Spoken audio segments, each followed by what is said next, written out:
I know it's kind of a thing on YouTube or RuPaul's Drag Race to give advice to your younger self, but I've been thinking about myself when I was 18 and just coming out a bunch recently, and I'm like realizing that I was like pretty brave and badass then. And in fact, I think my 18-year-old self might have some really important advice for my 35-year-old self today. So that's what I want to talk about. But first, hey there. If you don't already know me, my name is Brian G. Murphy. I'm an activist, educator, and certified relationship coach. Whether you're single, monogamous, open, polyamorous, or something else entirely, if you want actionable advice on all things dating, sex, and relationships, remember to click subscribe below for new videos every Wednesday afternoon. When I was 14, 15, 16, and figuring out that I was gay marriage was not legal anywhere in the USA. And by the time that I came out when I was 18, it was only legal in Massachusetts. But I remember thinking a lot about that and I'm coming out and like thinking about what that meant for me and what my future might hold.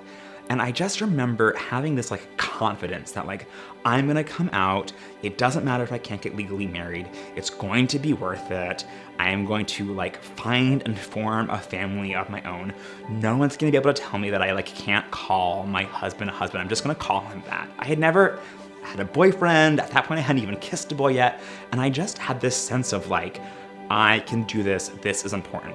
And also that like, queers throughout the ages had been doing it. I knew that gay people were forming families, and so I knew that this could be a possibility for me.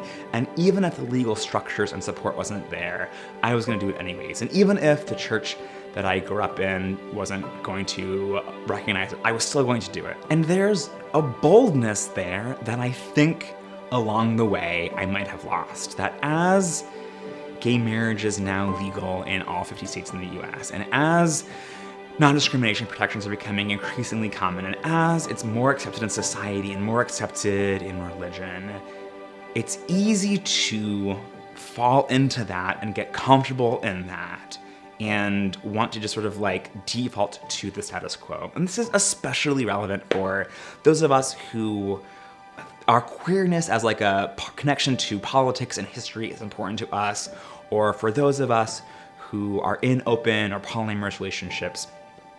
I want to challenge the idea of what it means to be a family. I know even when I was in a monogamous relationship, queer family was so important. Queer family in New York City, when I was in my early 20s and living in Brooklyn, like changed my life and redefined how I thought about family. And I don't want to let go of that just because now a white picket fence is available to me. And especially as I'm now open or polyamorous, and I think about all the sort of different relationship possibilities that are available to me, I don't want to like limit myself to just the default now that I can be part of the default.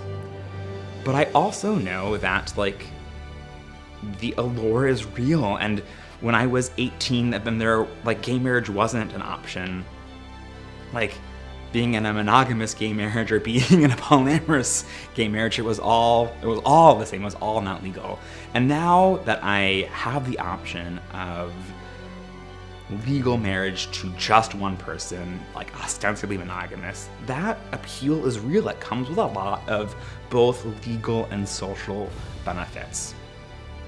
And recently I've been thinking back to my 18-year-old self and the fierceness that he had to say like, F it, I'm going to live the life that I know to be right and true and good.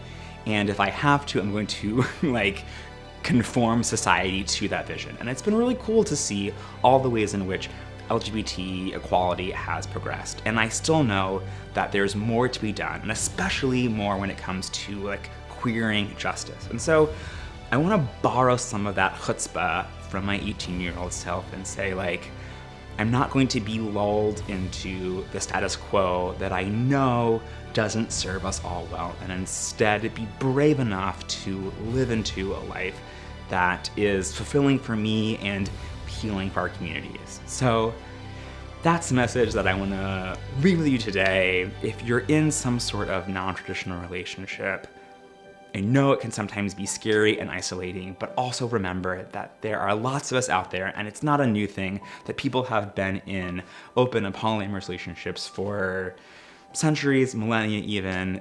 There's lots of different ways to do family and to hold on to that which you know to be good and true for you. That's all for now. If you want some more videos, I've got a few that you should watch. Click here and here. Remember to subscribe for new videos every Wednesday afternoon, and I'll see you real soon. Bye for now.